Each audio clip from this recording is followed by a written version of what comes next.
Hello, everyone. It's Emily from Cottage Remedies. Today, I am joined by Chris Henderson, and I'm really grateful to have him on. He is a functional diagnostic nutrition practitioner, and he's going to be speaking all about non-native EMFs and particularly blue light and all about circadian rhythm and our light environment. So, Chris, how are you? Good, yeah, amazing. And I think you're up in my neck of the woods, so we're pretty close by, absorbing all this beautiful Queensland sunshine. Yeah, exactly. I'm traveling a little bit at the moment, so we are a little bit closer in environment. Do you want to get into a little bit about your journey and how you got into studying what you know? Yeah, for sure. It's been quite a long one for me. I was diagnosed with Crohn's disease when I was 18. Again, not going too deeply into that, but I was born in the UK originally and emigrated to Australia and lived in Queensland for 10 or 12 years as I went through schooling. Idyllic lifestyle, sun, surfing, everything like that, like perfect for mitochondria. And then when I finished high school, I went back to the UK to study university. So I went back, Northern Hemisphere, worked a shift working job in a factory for 6 months, was eating late at night, and then went to uni in winter. So dark, didn't get any sun, and then was diagnosed with Crohn's disease like a year after going there, like after having nothing, Yeah, no wow. issue at all. Absolutely Exactly. crazy. So I had to have major look.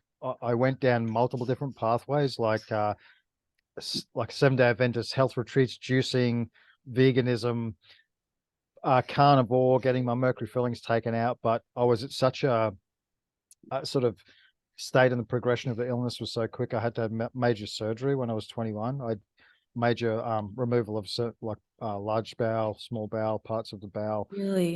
to basically save my life. Mm-hmm. So I was very young, and like I knew specifically that I needed to um, like do carnivore, after I come out of hospital to build my body back up, because I'd researched that. This is like in 2001, like it's crazy. The Everything that journey, people are how long going it's into been. now. Yeah. Yeah. So a, a, a progression of the journey happened in 2006 when I was going to Kenya on a missions trip, and I had to have the travel vaccinations. I had major anaphylaxis on the spot to the travel vaccines that I took. And I had a second autoimmune condition come out of that. That was systemic arthritis. I couldn't get out of bed. I couldn't walk. I couldn't function at all. So I needed to solve that puzzle. I tried to slow that progression down, and that's where I came across FDN, or functional diagnostic nutrition, which is very specific in looking at the underlying causes to chronic disease, like using specific labs and blood testing to identify, gut microbes and things of that nature, and then sort of design protocols around that. So that really did help from just a functional physical side of things. And then I looked into the emotional stuff and got that sorted out, which I know everyone's interested in these days. But the lot that's sort of the journey in a really in a little bubble. But the light factor and the EMF factor came a few years down the track after I'd been health coaching for a couple of years at least. And the first situation was I went to Melbourne, um, and everything flared up. I couldn't walk, I couldn't sleep. And luckily for me, I was looking into EMFs at the time, and I was able to be put into contact with a really world-renowned engineer in EMFs, who is a good colleague and probably my best friend now. And he told me, it's not just about phone towers and mobile phones. You need to go back and research what the power grid is doing, like just the 50 hertz, the power in the walls. And Yeah. I did that, and I started to mitigate that out, change my environment. And then I came across Dr. Cruz's work. Actually, no, I was at a health, maybe also like an educational seminar, and a colleague said, have you found Dr. Jack Cruz's work? I said, who the hell's he? Like, he said, you've got to look at this work, because light is such an important part of our environment and our health. And I found his Vermont Western A Prize talk of like 2016, and I was like, holy shit!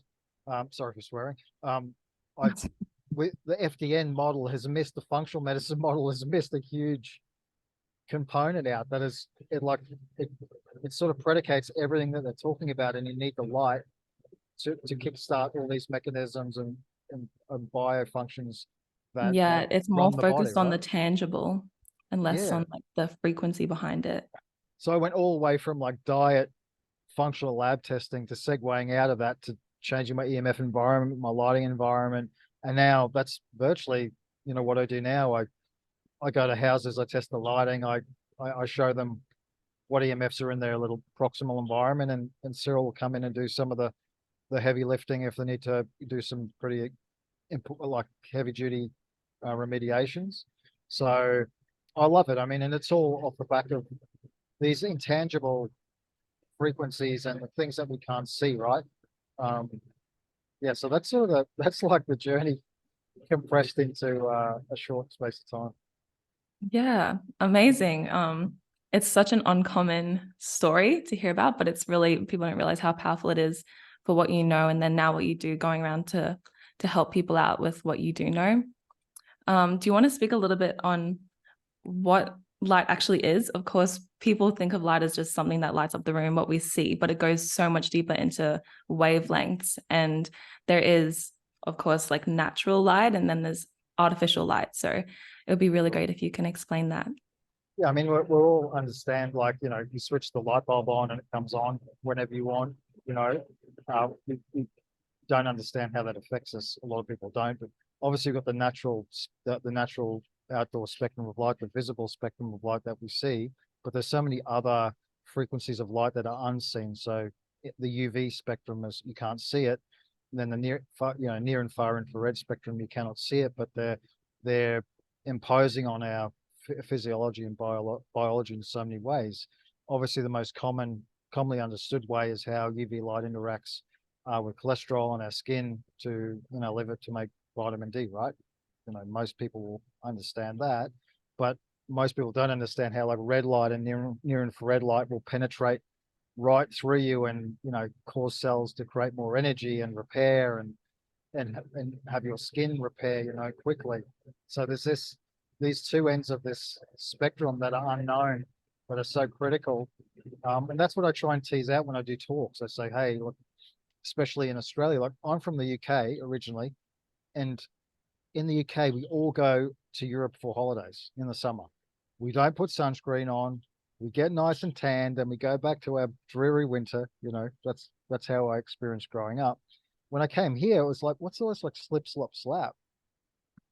What's all this like slip, slop, slap campaign? I couldn't understand it because it's like, this is just like a perfect environment. This is like living in an environment I used to go on holidays on. So I guess UV is demonized, right? Like UV is misunderstood and demonized. So that's one thing. That's sort of that's an area we have to look at, because they demonized it when they studied it in isolation. So every time you pick out studies on UV being harmful for humans, it's generally in studies that they've had monkeys and they've shone UV straight into the retina or something like that. Oh no, it causes this and that and the other. So it's a bit of a furphy. A book that I'd recommend all your viewers get is Health and Light by Dr. John Ott. I think you've heard me mention that book before. Yeah, and I'll write it in the description Dr. as well. John Ott, that's based on virtually studies around UV light outside of mainstream science. And some of the scientific results on plants and animals are quite spectacular. And also a lot of the anecdotal stories in there are they're quite amazing. One story was in Florida in I think the early 70s. There was like a flu, or like a Hong Kong flu or something ripping through there. Schools were getting closed down, hospitals were closing down, and John Ott, he was in the process of working with a company in a factory to develop UV penetrable windows, right? Because our glass filters out UV, it filters out all of these important frequencies. And he's also had designed and fitted out all these full spectrum lights in this massive factory where they were doing all this manufacture. And these lights were mimicking the outdoor visible spectrum. So trying to get as much of the outdoor environment indoors, right? Not one of their 300 workers got sick during this epidemic, right?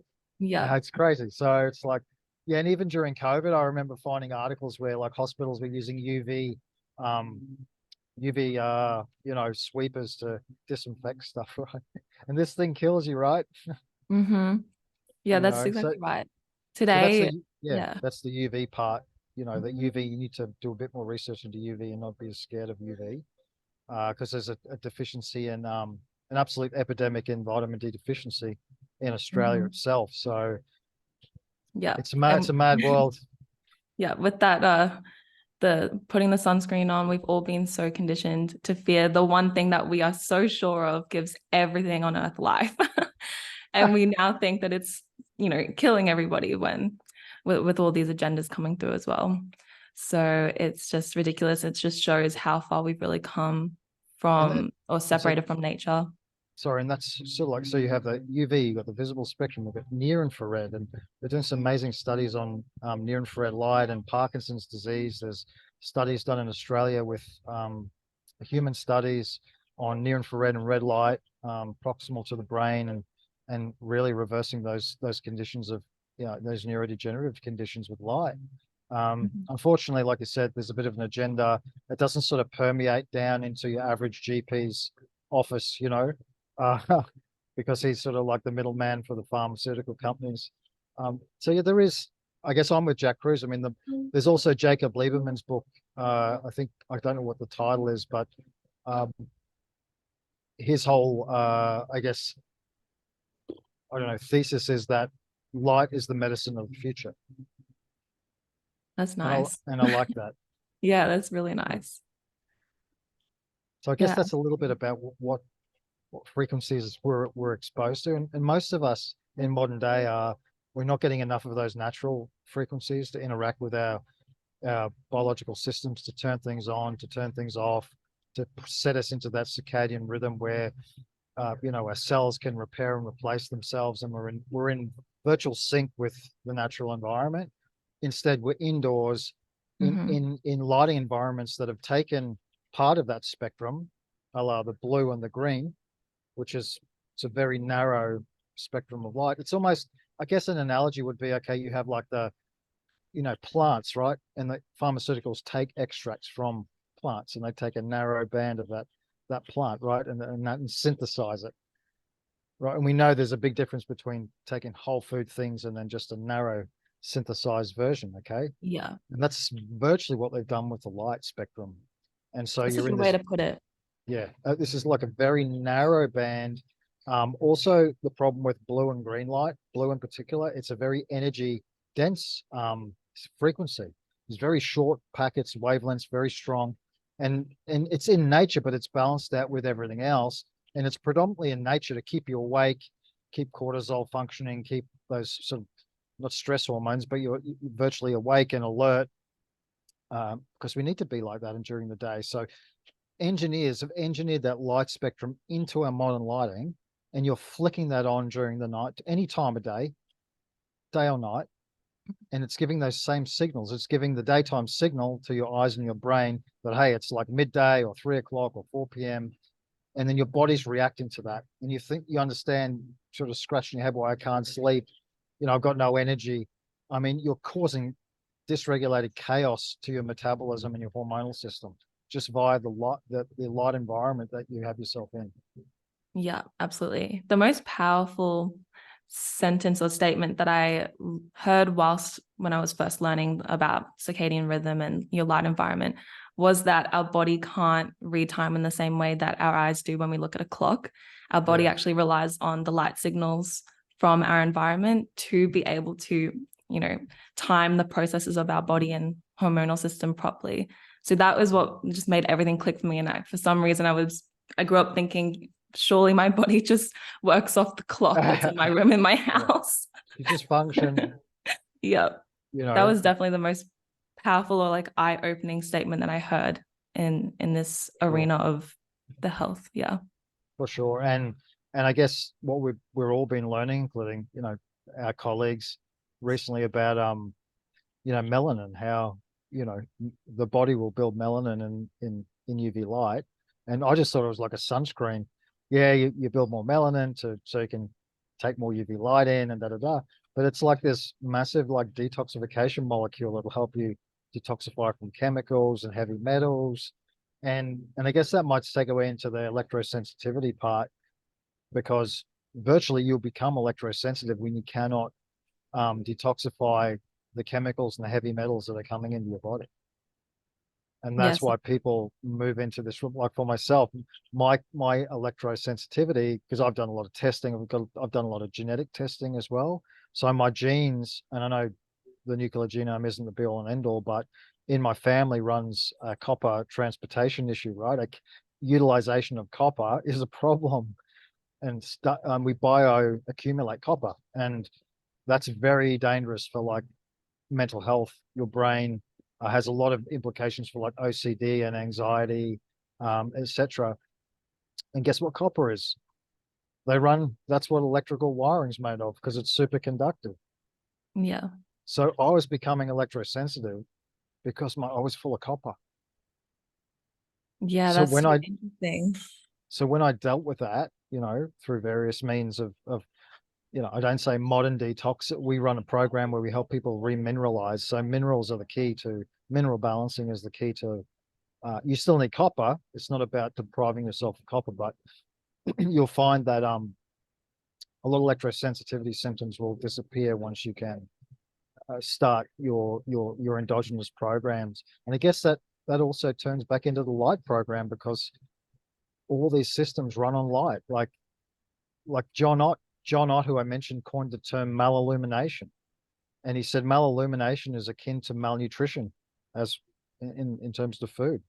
Like Yeah. every single protein, every single nutrient has a coherent resonance that it needs to switch and turn on, and for you to utilize those vitamins or those supplements or that food source. So you could be having the best diet and the best supplement regime and stuck in a shitty, you know, indoor environment and getting half or a third of the benefit of what you really should be. Yeah, because people don't know about the importance of it. It's something that is very suppressed Oh, for sure. the most People suppressed think thing. that, yeah, food as your medicine Yeah, is something that is supposedly suppressed, but no, that's really mainstream. A lot of people will go straight to fixing their diet to start healing themselves. We no, are, and exactly. to a certain extent, taught it at school. It's just not necessarily the quote unquote correct nutrition. For But sure. as for like using your light environment to heal you, that is something that you really have to be a searcher to come across that information today. 100%. And like, Jack Cruz is quite prominent on the internet now, so that's a good thing. But I guess that might segue into the conversation about food and light, because, you know, within our circles, we understand, and we talk by Jack, that a good amount of DHA in the diet is important, because that basically interacts with light to make light more bioavailable to the cell to create a DC electric charge, which virtually runs your whole system, right? Like Robert Becker's work, I don't know if we might reference him because he's a bit of a hero of mine as well. Robert Becker, he found that low DC voltage is what repairs the system when it's broken. So the little lizards that would drop their tail and they just heal the tail, it's all DC. It's like a low voltage DC that instigates that healing mechanism. And he found in his research that he could heal bone with a DC current in So people who's like born with non-unions or fractures that wouldn't heal conventionally, and they had like a pot on for like 12 weeks or something. We put a little electrode in there, really super low voltage DC, which the body should be using anyway. And maybe those people were deficient in how they were actually integrating with light in their environment, and thus the healing mechanism wasn't kicking in. So yeah, yeah, DHA comes from like seafood and small fish and mussels and things of that nature, which we have a real problem with, because people shit the bed about heavy metals and veganism's rampant. And we're not getting enough DHA. And you're like we learned off Kira, like the eye is full of DHA. DHA. Sorry, I'm getting confused. But that's the light. The eye's full of DHA because it needs to interact with light. It's one of the main entry points to the body and the brain for light, and of course needs DHA. So anyway, that's a little food rant. I don't know if that makes sense, but No, yeah, well, I was gonna ask you, so how is how would you is the DC current something that you can increase in your body? Is that something that you're able to do? If it's the healing mechanism of the body, how would you, maybe increase it? What sort of practices would you do? Definitely like grounding. Um, you guys do that a lot. Grounding, yeah, getting out in the sun at least 3 or 4 times a day, even if you're working. Ground, get out for like breakfast, lunch, and dinner. Well, not dinner, but maybe before dinner as the sun goes down. So the more natural frequency, like Julie said in your podcast recently, the more all that charge that's separated in the earth, we can take that up and enhance the electrical systems of our body. Yeah, so it's So like the electrons. So it's yeah, increasing electrons within your body. Yeah. yeah, we'll increase that electrical charge. The DC, yeah, we run on DC current, and that's why Cyril, when I first met my electrical engineer with the EMF, he said you've got to go back to this understanding the power grid because that's AC. It's totally diametrically opposed to the health benefits of DC, and that's where epidemiologists you see all this increase of all these illnesses come out of when the power grid got turned on. And I saw in the notes uh, off the back of Julie's YouTube, people were commenting. Someone asked if you'd seen the book Invisible Rainbow by Arthur Firstenberg. He outlines that very, very, very, very well. There was I don't know what country it was. I think it was Malawi or something. Some country that never had a power grid even into the like mid 2000s, like 2010. And as soon as they turned the power grid on, they had like massive increase in type 2 diabetes across the entire population. Wow. Not a So they coincidence. they had a control group, and then the control disappeared because they turned the grid on. Yeah. They were probably the last remaining control. Yeah. Yeah, absolutely. And was there anything else in addition to DHA that there's like kind of a balance between diet and also your light environment Um, or nutrition and yeah, I mean, I think, we all know that trying to eat seasonally is important. Trying to balance, well, that's probably the most important thing, right? Trying to balance what you're eating to the light environment those foods come and exist in. I think that's probably the most prominent thing. I mean, we're lucky to live in a subtropical area where like fruits almost grow throughout the year. I think if you want to eat, I think Jack Cruiser said this, if you want to eat like a pescatarian or something, um, and don't have to go full carnivore, you have to come to like the higher equatorial zones like Queensland or North Queensland, where just try to eat what exists in your environment. So I guess that's a big reminder for me is when I went back to the UK and I changed my environment completely and just ate totally wrong to that environment as well. Of course, a lot of metabolic and mitochondrial chaos. So yeah, check where you are and what grows there and eat that. It's pretty simple. yeah, exactly. Local, seasonal, unprocessed, like whole foods, organic, because yeah, the food is then taking in the light codes of the environment. And when you eat it, if it's a fresh whole food, then there's going to be light in the food. So yeah, Yeah, we're it just harvesting sends signals to electrons, your right? body. Exactly. Yeah. So it's signaling to your body where and when you are, like the season that you're in and everything. So For sure. yeah, that's Yeah, definitely right. that's probably the main thing. Yeah, but just the thing is like people say you buy a house, a modern house these days, they just deck them out with LED light, right?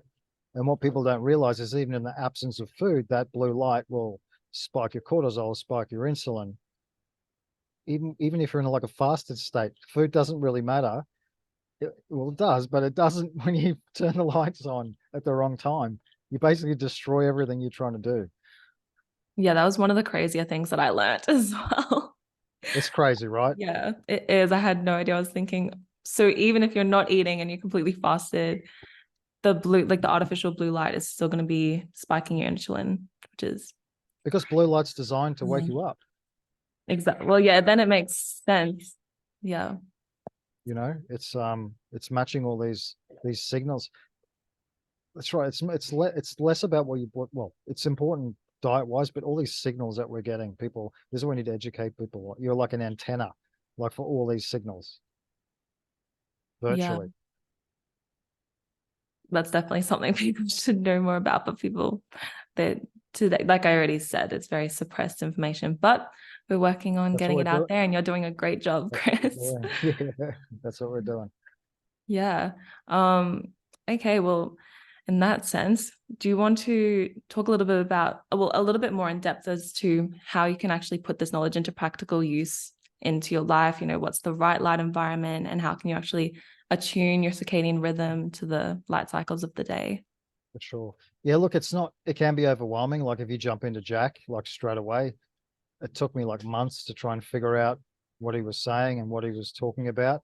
Um, so in terms of the very basics I did was I tried to, and look, in reality, his information is technical, but his takeaways are very basic. He's like, make sure you see the sunrise, make sure you ground while watching the sunrise, and block artificial blue light at night, right? That's the two takeaways that you do first. And I did that. My main driver for his work was I used to wear prescription glasses. I virtually lost my eyesight when I was 28 working under fluorescent lighting. So I had a big motivator. I didn't want to keep spending money on prescription glasses. And I thought this might work. And so watched the sunrise grounded every day for 6 weeks and got a set of blue blocking glasses and wore them every night for 6 weeks. And with it, after that time, I could virtually see again, had no problem. My eyesight returned and I was all good. So Wow. yeah, it was amazing. So that's how I direct people first and foremost, just to start that. Then, phase two, try and get out at lunchtime, even if you're working in an office, grounded. Watch the sunrise. You know, wear your blockers every night. Virtually do that. Just get into those habits because it's all about habit change. It's all about behavioral change, and they're the hardest things to do. Like Yeah, of you've got to be doing course. it for years. Yeah. So it's not like it's going to be so easy just to do this, but you probably don't need you need to have people. They're probably the people that come to us are the people that have tried everything else. Like nothing's working anymore, nothing's worked, things have stopped working. And you go, right, can you please do this? And they'll virtually do it because it's so simple. But Yeah. I had an 85-year-old client of mine who was actually a pharmacist. He knew all about, the whole system. He was an old school pharmacist, used to compound everything.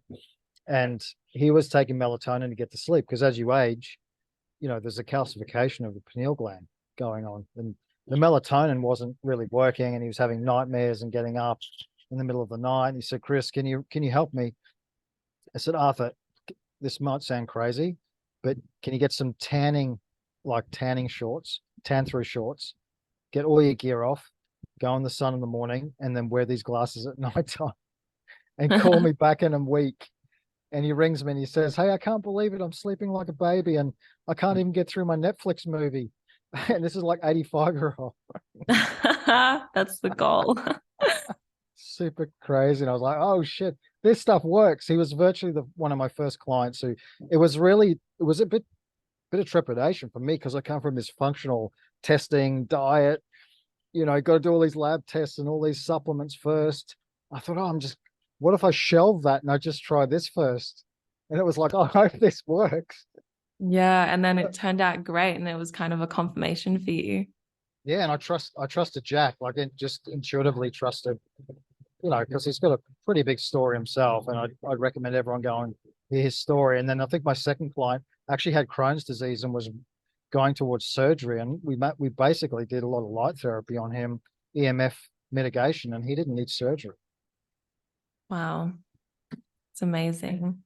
And I do find that the hardest part with actually incorporating, I guess what you would maybe call it like a light routine. I just made that up for just then, but like incorporating that into your lifestyle, what makes it a little bit tricky for most people would actually be the demands, or like the social demands of day-to-day life, because you do put on those blue blocking glasses from sunset, and then people may go out, so you got to have the confidence to wear them if you go out, or just little things like that, which would be the kind of part that I feel like would be the most difficult for most people. I think actually going to sleep early and waking up in time for sunrise is, once people do it once, they love it. and then they get Right. hooked on it and they get obsessed. Yep. That's what happened to me, because Right. I used to be an absolute night owl, Yep. and then Same now I here. wake up early. Yep. I know, it's crazy. Because Kira, when I'm our colleague Kira, she's like, "You got to get into sunrises again." Okay, I will, I'll do it. I do like, 20, 30 straight days. And within about 2 or 3 days, this energy that comes to you, you feel so in sync throughout the day. There's no ups, there's no lows, there's no crashes. And then you wake up at the same time every day, Yeah. you know? What's funny is sometimes at my job, like when I was working at a cafe and I was doing this at the time, the barista would always ask, "Do you want a coffee?" And I would be like, "No." And then my coworker once said, like, "How can you do this? Like, how are you not having a coffee right now? We're in the morning and we're about to work all day I at know. the busy cafe." And then I was like, "I wake up and watch the sunrise." And she's like, "Why can't I be like you?" I'm like, "You can." No, that's right. You It's can. like they want And to, but then they no, don't, I I suppose. Yeah. I do work with I work with a couple of companies, so we might segue into this. So I've helped a couple of various companies help engineer lighting and light therapy devices. I used to work in the lighting industry myself, so and we could add some of these links below if people want to research how to retrofit proper lighting, if they do have LED lighting. So we created like non-blue lighting, um, created Dr. John Ott, who I mentioned.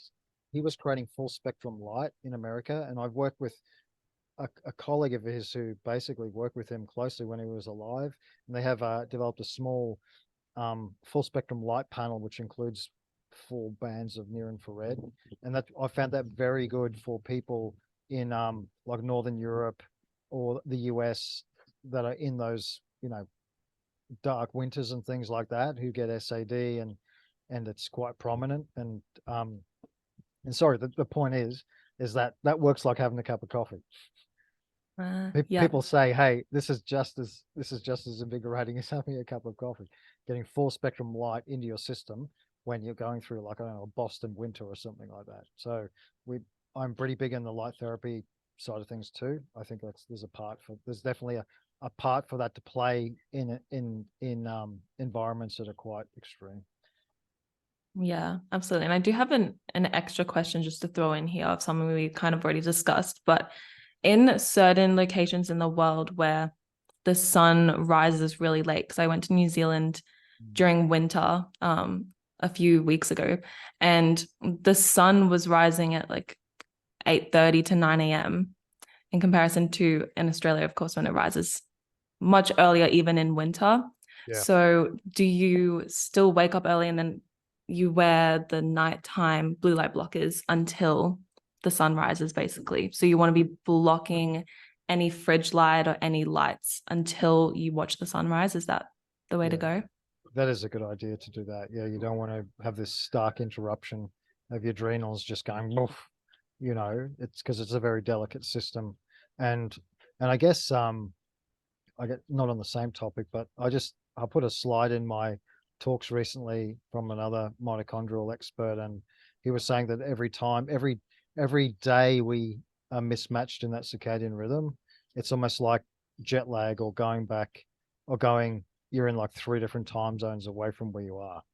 I mean, it's no wonder there's fatigue and headaches and cellular problems, right? Like, it's crazy. But yeah, you just have to be tuned in a little, do these little things, and sometimes people are a little bit resistant because it seems so easy, It's Yeah.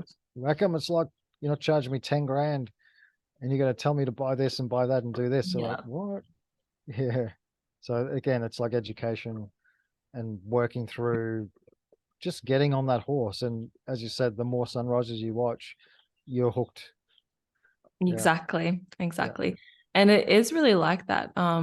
We just are living in a world full of light pollution, I suppose is what you'd call it, because just by the fact that if you're in a populated area, you can't see the night sky as it really is anymore, because there is Yeah. that much light all the way until midnight, through the whole night, to be honest, all the way until Yeah, that's right.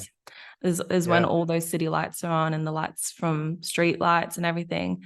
And it just shows us how interrupted our natural light environment really is, and how we do have to kind of taken action on our own, I guess, to get as close back to the way that we would have been when candles were actually the lighting of the house. Yeah. And Oil when you lamps. could see the Milky Way in the sky, just by walking into your Yeah. backyard. Yeah, for sure. There's actually an Australian organization called, I think it's called the Australian Dark Skies Alliance. So as a professor at the Sunshine Coast University, and they're lobbying councils to get to change lighting and get it switched out. Like even up in Mullaney, just in the hinterland, the lights go off at a certain time for all the wildlife. Really? Yeah. So there's some big I love changes Mulaney. happening I love up in Mulaney. Mullaney, and also like Monash Uni are doing a lot of studies in light and health, light and antidepressants, light and sleep. They're probably a major university in the world that are in our, in our country that are doing those things. And I should give you a set of my slides so you can reference these studies. Yeah, and just the fact that, you know, there's academic scrutiny on this stuff, and we can use that. We can use it in our country because Australia is a weird place. Like they want all the double-blind, placebo-controlled homeopathy trials done here before they realize homeopathy works. Yeah. I don't know where that comes from. It's just like a tall poppy syndrome or something. It's a weird, I don't know, leftover from European ancestors or something. But yeah, I can provide a lot of links to those types of studies for people to get stuck into. Yeah, I think that'd be really helpful. Definitely. Yep. Wow. Okay. And so we've talked a lot about light. Now, how does non-native EMFs actually tie into this? Because you are very well versed in both Yeah. fields. So do you want to talk a little bit about EMF. that now? Yeah, for sure. So, like I said, my education has probably been under one of the most knowledgeable EMF engineers in the world. Like people like Joe McCullough, consult with him when they have a problem or an engineering problem. So I was blessed to learn from him. But I didn't realize that non-native EMF is light. Like it is a light frequency. So again, the body has visual and non-visual receptors for the light. Like your skin has all the non-visual receptors that's supposed to tune into that blue light when it comes up in the daytime. Virtually the blue light at night and the EMF and the Wi-Fi, etc., are light and affecting those mechanisms just the same way as artificial blue light is. So it's just another layer on top of mismatching your circadian rhythm and affecting your body being able to regenerate cellularly at nighttime by degrading melatonin, etc., etc. That's the big takeaway because people don't often match them up to that. Yeah, that's a really good way to put it as well. Yeah. Apologies, we've got some work going on in the background of me. That's fine. getting prep for a party tonight. But also, even I know we're virtually transfixed on 5G, right? But most of the health influencers I speak to, they've got like 5G phones, and I'm showing them, hey, you have to turn that off. This is how you use your phone properly. This is how you disconnect the antennas, because most people just think it's just doing what it's doing. Yeah. So you have to actually get some, and we've done courses to explain that, so that there's people can check those out if they like, and we can provide that info. So but it's not, sorry. I was going to say you can turn off 5G then on your phone. Yeah, you can. So look, I've been to 3 or 4 places the last week where everyone had these new iPhones, and there was 5G. I think it was automatic, and then you could shift it, and then you shift it to 4G.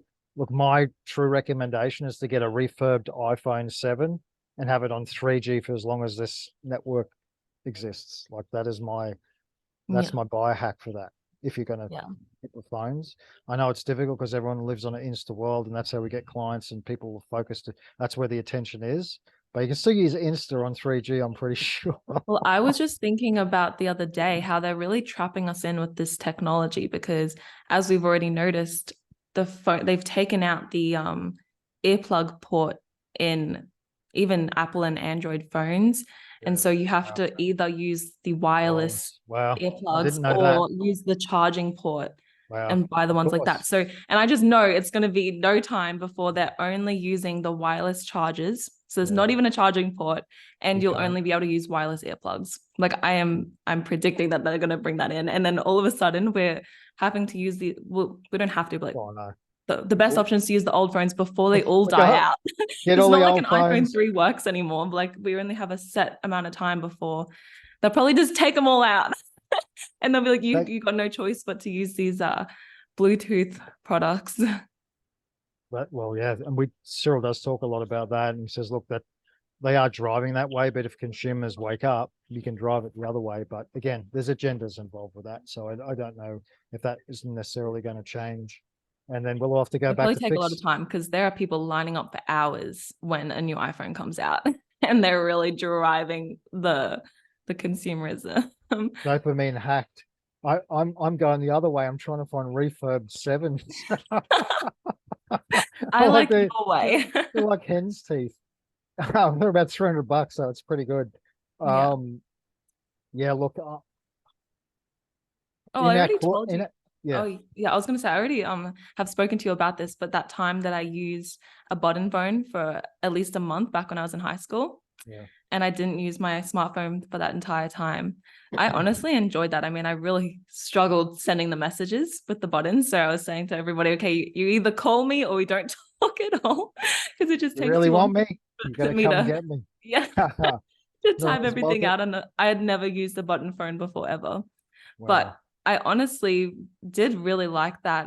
And I've listened to, I don't know if you've ever heard of David Getoff. No, He's like a natural health advocate. He's part of the Weston A. Price Foundation, cool. but Yeah, he only uses a button phone, like a what you call a dumb phone. yeah, And I think listening to him was what partly really inspired me to do it. Because he talked a lot about the harmful effects of radiation and whatnot coming from the phone.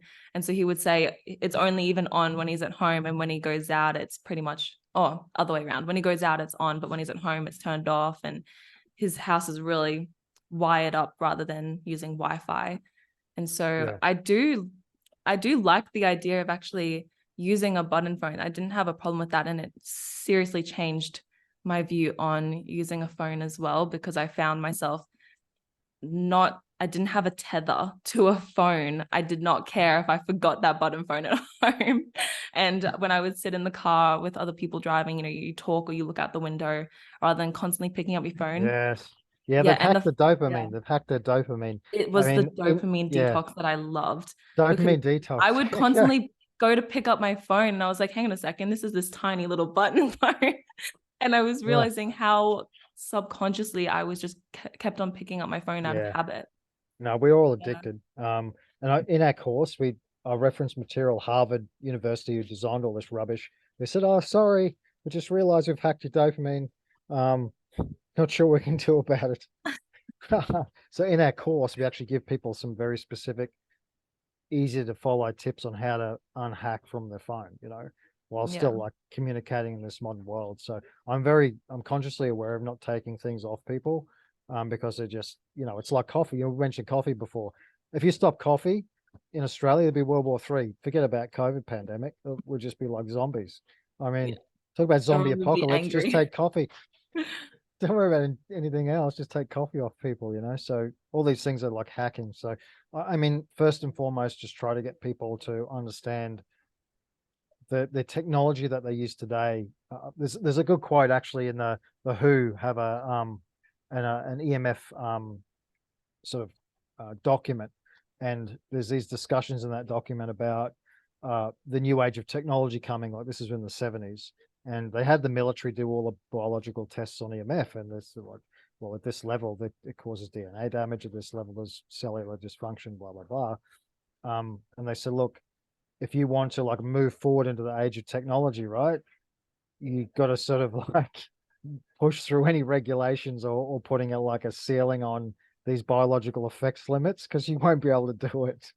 So Yeah. eventually it was like choose humans or choose, the economy and the AI. new wave to come, and they chose that. And that's and you probably heard me when I did the EMF masterclass with Kira's group that especially phones, haven't been tested post 97 for their microwave effect. Wow. So after six And they've minutes, changed so much after a since 6 minute call on a 2G phone with one antenna away from the head, you'd start to heat your skin, right? So after you've listened to Julie, you know that that microwave effect, the effects on DNA start way below the heating, right? All our standards are based on heating. They worry when it starts to heat, but yeah. the effects happen way below that at a cellular, biological, mitochondrial level. So the doctor in the WHO virtually said that if they reassessed these things within this under the same parameters, it'd go from a class 2B carcinogen to a class 1. So you have a Wow. class 1 carcinogen in your Around hand, you right? practically all day. In your hand, not but just in your hand, but in your environment. AirPods, Bluetooth, Wi-Fi.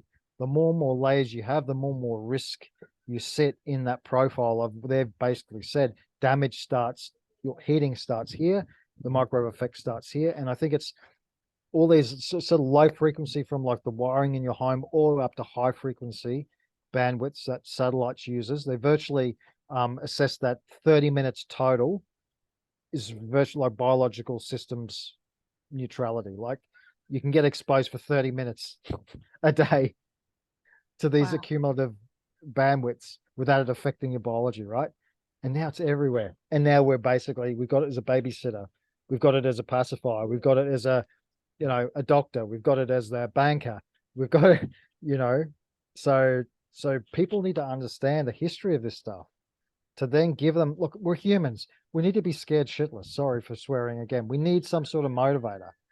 Like a nice, sugary pacifier is not going to be a motivator. We need to understand the gravity and the realization, because you need to, as a parent, you need to do that, because you've got to have a second guessing of putting this in front of your kids. In our courses, we show the effects on children, how they're absorbing, because they're absorbing all of the radiation right through their brain and right through their body. They're not myelinated. They don't have those defense mechanisms adults do. Yeah. So I know we thought about what are the easy hacks for people. Well, you start with light. You basically, you go down that portal and you look at the EMF situation. And it's taken me 4 or 5 years to get everything right. Like now I sleep in a canopy, so I'm in a Faraday cage, sleeping to protect from the electricity coming in from the walls, the EMF coming into the house. And that's sort of, once you get to that stage, you're sort of really future proofing yourself against any of the technology that they're advancing with, because in Australia, the power density of the frequencies is going up and up and up and up all the time. So we're a little hotbox experiment, I think, down here for some reason. Not to go too deeply into that, but look, that's where you graduate to. You graduate through education, through your own epiphany, right? People can listen to us, but they have to come to their own understanding and belief. And so beyond just, getting up in the sun, wearing the blockers, the first EMF hack I tell people is to turn the Wi-Fi off. And then if you can, turn the electrical circuit off to your bedroom and sleep in that. As long as you Yes, I haven't was got, going as to long as, yeah, ask you yeah. about As that long, because, yeah, well, Julie told me that she turns off all the power in a house, including, so the fridge goes off at night as well, and she just puts yeah, ice packs in the fridge to keep yeah. everything cold. She And has, yeah, do you she go to has to that? do Do you that. do that too? Oh, well, what Like I I do, mean, I find the it, I great, feel surprised.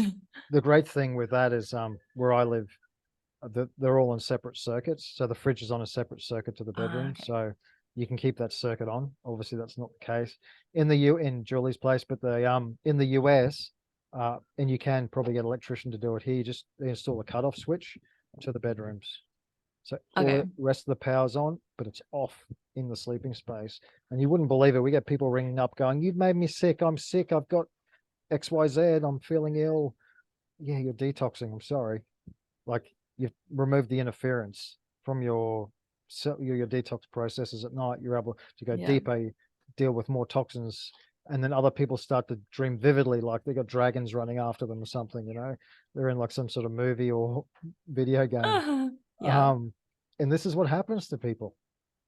And the fact is, you can go to the literature and you will see in PubMed, 50 hertz low frequency power from the wall in the bedroom can reactivate Epstein-Barr. Jeez. So if it can do that and you turn it off, what else can it do if it's not there? You know, what can the body do in repair processes, you know, when it's not on? Yeah, exactly. That's really interesting. So then, yeah, I suppose, well, it looks like you're wearing those air tube earplugs at the moment. Yeah, I've got air tubes on. Yeah, it looks like you're wearing those ones. Actually, this is like a bit of a, I have a question because my dad was showing me, because he's very interested in all this as well. So he was showing me these earplugs that he got. They're like earplugs, but they're Bluetooth, but they join by, I don't even know how to describe it. I've never seen anything like it before. It's a cord that goes around, and then you just got the earplugs here, and the cord just hangs at your back. So it's like the Bluetooth ones, but it's not through your brain. It's down there. Down your Vegas nerve. I think so. Yeah. What do you think about that? Is that like, is it just no Bluetooth at all? No No, Bluetooth at all. Bluetooth. Bluetooth, like, it's 2.5 gigahertz. It's the same as a microwave signal, like 2.5 gig. Okay, let's get back to what Julie said.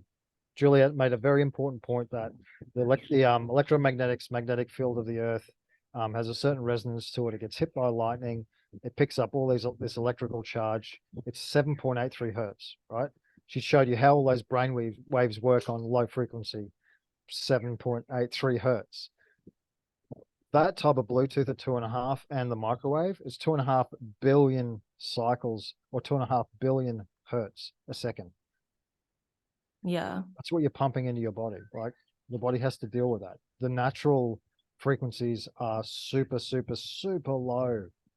And we're just putting all this power into our system, you know, that it's not designed for. And it's not adapting well to. I mean, like Jack says, like, you can't increase the electromagnetic footprint of the Earth over 150 years or 200 years so exponentially, and especially in the last 20 years, and not expect biological chaos. Yeah. So tell your dad to get these. What is he doing? This is like a meter long. He has the air tubes as Doesn't well. like them?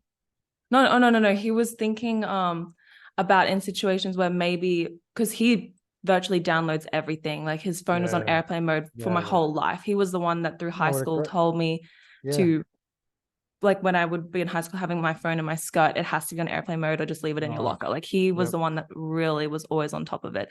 So he No. was saying, like, what do you think about these? Because he was gonna take them back, or like he was just thinking about it. They were like Sony ones Yeah. for situations where he could leave his phone away from him if he hasn't downloaded it, like what he's listening to, and then walk around or something like that. Yeah. Just an idea. So I was thinking, I was like, oh, but Bluetooth, I mean, I'm not sure. And he was thinking, yeah. Bluetooth's the same. I mean, it's Yeah. just 2.5 gigahertz frequency, Yeah. microwave. Yeah, I mean, listen, he seems like he's tuned into it. So I think the question should probably take them back. It was probably is just an An- experiment. yeah, and look, and that's the thing, like, when you do need to buy things like speakers, you know, make sure you tell them, hey, we want wired versions, you know, because some of them, Wide speakers, yeah. wired, you know, and you're able to turn the Bluetooth off. Some of them you can't turn it off. I just had a client 3 days ago. She had a lightning strike the home, the modem got fried, and she wanted me to come in and do some testing and see you know, how the modem would read, you know, on and off. She didn't even know she could turn the Wi-Fi off on the modem. So just like you said, these manufacturers are now manufacturing devices that you cannot turn the Wi-Fi off, right? So she just got her new modem delivered and she cannot turn it off. So Yeah, that's what virtually what you have to do is go independent with your modem. Like, I know there's modems out there that have no Wi-Fi, and you just get, you know, just calibrate them with whoever the provider is, you know, bypass the provider, because they all want to, like, even all the Telstra ones. Yeah, let's dob that name in, Telstra. All of their modems have a backup chip in them. So when you turn the power off, if the house goes down with power, they'll still be functioning as a little cell tower. Yeah. And no one has a clue until we come in and sniff around with a Ghostbuster meter. That's good. Oh, wow. Yeah, this been really interesting. Is there anything we haven't touched on at all that we meant I don't to? know if we touched on everything we were supposed to.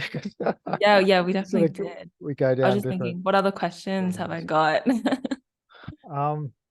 Look, I think a good ending is people just have to be responsible. Like I've been involved in anti-5G groups and safe technology groups and lobbying council and lobbying government.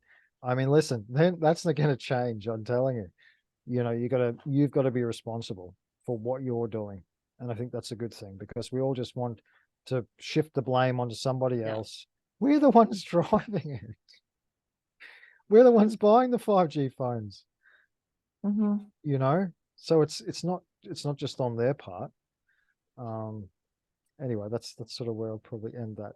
Maybe I'm not going to be popular in saying that, but we But are. it's The true, truth is, yeah. If we don't change from like our own inner world and then change our outer world and then it ripples onto other people and they do the same, then it's I look, guess everything will keep going in the same direction. Nothing will change. for sure. And I love your work in terms of the astrology side of things and knowing yourself. I think it's beautiful because I think that's where it all stands. And probably one thing we also failed to mention is there's so many devices getting released into the internet and the marketplace for EMF mitigation and harmonization of frequencies and stickers and little towers and scalar wave technology. I don't know if Julie went too much into that, but virtually Yeah, I don't think so. I've got pretty much firsthand good information that those types of devices are getting pushed into the marketplace. So people it's a little bit of a trick situation. People get a false sense of security. Oh, if I've got the sticker on, that means that I can use this for how many hours or whatever. Oh, I've seen an ad for that once. Oh, Yeah. they're everywhere. I mean, Yeah. we've virtually, when we do talks with my engineer, mate Cyril, at the end of the talks, most of the Q&A is taken up with debunking products that people bring to the talks, right? And we test them.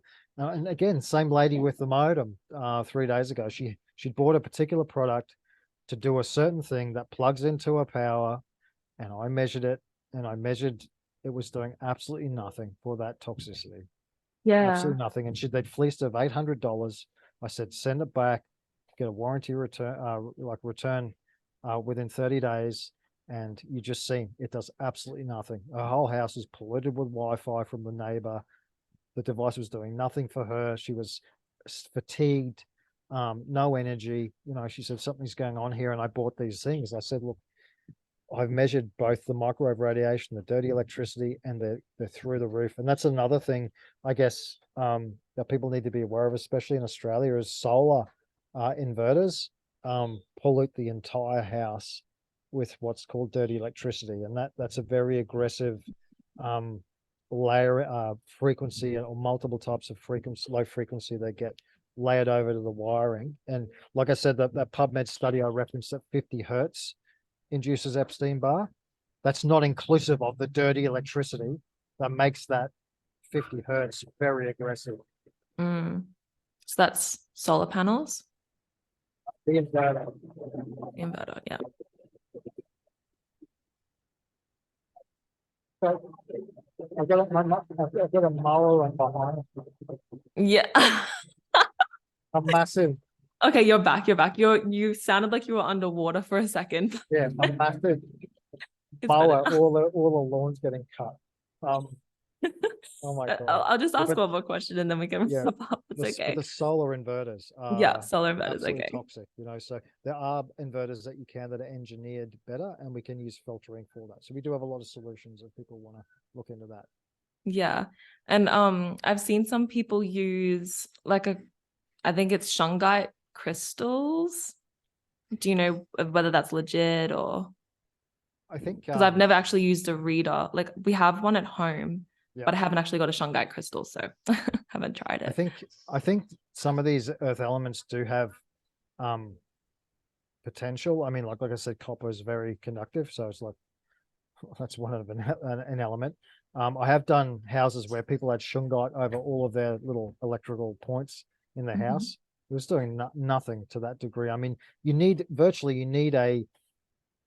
when I speak to physicists in this realm, they're like, you need a solution that is so like matches the physics of the toxin, right? Like a little bit of shunkai. That's not on here, like on a bracelet or a necklace. Mm, Like the physicist doesn't even know how 3 and 4 and 5G frequencies interact in nature. yeah. How do all these companies suddenly know and, Mhm. and have a little box that has worked this all out, right? And they should just wear this stone. You know, ironically, they've all hacked our dopamine, and I've seen it online. I was like companies releasing these harmonizing products, and in their marketing are children on devices and kids with iPads. And I'm like, you guys are nuts. I mean, the legal parts, the legal sections in the devices tell you can't do that, but you've somehow bypassed that and now can, Yeah. put a product out into an obviously unregulated market. And everyone's like, yeah, I can't wait for this to come out. Oh, this is going to be amazing for my kids. Blah, blah, blah, blah. And then, I try and comment and I get blocked. Yeah. So I guess the only other option that is out there is people wear those the clothing, the EMF protective clothing. What do you think about that as well? I have used that. Someone who's electrosensitive, super electrosensitive, may want to do that. But again, in the end, like long term, sometimes if you're just blocking those areas, any other skin that's exposed is just going to be like a focus Get it point anyways. for that. It's because So it's not like you wear it over your head as well. you can wear like caps. I have Yeah. seen good research, right, where this is Australian research in autoimmune conditions where they wore a silver lined head cap to sleep, and within 12 months 80% of the cohort had 80% reduction in symptoms. So it was covering the brain stem in particular from the electrical field coming from the wiring and potentially other EMF that's coming in. So that can work, but yeah, I'm more largely focused on nighttime. So if you can, physically block it at nighttime while the body is repairing, that's where I focus on. Yeah. Yeah, I But if see. you're super sensitive and can't get down the shops because the EMF and the light's killing you, I'd wear like a hoodie and I wear like blocking glasses into the shops just to mitigate that. I don't have to do that myself, but some people do have to do that. But Yeah. again, it's like Julie, we're developing a detoxification program for electrosensitive people, and we have to be able to move those metals and those chemicals out. And once we can do that, you can become less sensitive, which I proved.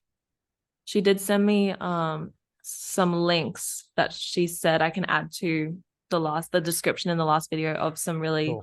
good clothing, EMF protective clothing brands that she recommends. So I'm gonna Sure. Yeah, paste it definitely. again. Like we're protecting the brain is important. Wherever you feel those sensations or those symptoms, like when I was super sensitive to Wi-Fi, my head would just go like, I'd feel pressure, I'd feel like prickly sensations all over my head. And yeah, my main issue was the copper, you know. Yeah, that's right. Yeah. Did you have a way of, is the copper still within you, or did you detox it specifically? So the actual program Julie and I are setting up, we did HTMA, so we did hair tissue mineral testing in the hair for heavy metals, Mhm. and yeah, my bio unavailable copper was really high, so that means it's in my system, and it's it's stuck in joints, it's stuck in tissue, and I was getting all these symptoms. So we went through a 3 or 4 month remineralization balancing program. So basically the minerals can grow into what your testing is telling you is low and high. Basically the protocols are orchestrated to balance those out, and by doing that, including you take copper in that, because copper, you still need copper. When you do balance your minerals out, the body can recalibrate and start activating enzymes and detox systems and moving a lot of that out of the body. So it's probably one of the main hacks I've done, to tell you the truth, Okay, especially yeah. for the copper, because, another thing, going segue, and I know we're going over time, but copper transportation system issues like pyroluria, they treat with a shit ton of zinc and B6 and stuff like that. Zinc though is a copper antagonist. Like it affects copper. So you've got to be careful just giving a ton of one mineral. Mm. It's very dangerous. So I was on that protocol for a long time and did not feel well at all. Yeah, virtually. The basically the copper and the zinc, they all these minerals have synergistic Yeah. patterns, balances. So by a ton of zinc, I already can't process my copper normally, and you're affecting how I can do that, and I'm accumulating it. So zinc was not my friend. Yeah, that's why it's important to eat the whole food, No, because when exactly. you're just Yeah. taking the isolated Yeah. mineral, then it's really hard for you to actually know exactly the proportion to take it in. 100%. Yeah, but I'm about to eat oysters Nice. Yeah. by the I have beach. I have those little mussels. I don't know what you think of those. The little little mussels. Like Yeah, they're I've never actually eaten mussels before, but yeah, I they're think they're a little bit more. good. Yeah, try them. I think there's a Mm. fair bit of DHA in them. Yeah. Oh, so I'm from the northeast of England, and we used to pick the mussels off the little willets off the seawall. So you cook Ah, them and yeah. then put the needle in them. Eat them. That was Yeah. always nice. I remember that as a kid. Yeah, they look good. They'd be nice. I Yeah. tried sardines for the first time yesterday, and I really enjoyed them. Yeah, they're good. My friend had them, and they were wild caught sardines in a glass jar in organic extra virgin olive oil, and that Wow. was it. So it was really good quality, and they were amazing. It was really good. Yeah, so it wasn't even in the tin can like they usually are. Yeah, nice. Wow. The Yeah. amount of hacks you do, you're gonna live to 150, I think. How old are you now? How old are you? I'm 20. Wow, yeah, I thought you were very Yeah. young because I couldn't believe it. I was like, Alan, it's got to be like 26 or 30 or something. And like, I think you were 19 or something. You just turned 20? Yeah, I just turned 20 Yeah, because recently. when I did my thing, Kara says, "Oh, Emily's 19." I'm like, "No way, she's in I the know. Olympics." She was That's shocked when we first crazy. spoke. I get that a lot, actually. Yeah, for But sure. yeah. It's not necessarily about a long time or a good time. That's what I'm focused on. No, Yeah. exactly. And I've been following your Instagram, so yeah, seeing a lot of the things you do and your YouTube channel, and yeah, definitely vibe with what Yeah. you're doing for sure. Oh, thank you. Well, thanks for everything, Chris, everything you shared, all your knowledge and wisdom. It's been fantastic as I expected. No How worries. can people contact you and work with you? Yeah, we can. Yeah, I'm actually redoing a few websites. Like as I said, I'm diagnostically nutritionally trained. I have those websites, but I'm setting up a business more around healthy home audits. So we can look at like air, water quality, mold testing, EMF testing, lighting in the home. Try to harmonize that home properly, not with a little harmonizing, you know, plug in, but properly, like proper investigation and working with clients to do that within the homes and sort of develop the mantra of like home is where your health is. That's going to be my little mantra, I think. So I'm going to be setting that up. I can send you those links. I can send you like booking links if people want to chat to me about that. Within the EMF Made Simple courses, I'll send you links to those. You can book with me for a healthy home audit within that platform. And I would recommend the EMF Made Simple course. It's not really expensive. It's like $150. There's about 6 hours worth of content, all about EMF, all about how you can mitigate, all practical solutions, resources. Definitely one that was designed for parents and practitioners to really get their head around this, but in a not so much sciencey way, but practical way. And I really believe that if you do that course, without a doubt, you'll start moving in the right direction on that topic. Yeah. It's a bit of plug for myself. It sounds like. Amazing. Yeah, I'll link all that in the description. But Cool. otherwise, yeah, it's been fantastic. Thank you so much. No worries. I've loved it. Thank you. Yeah, have a good day. Thank you.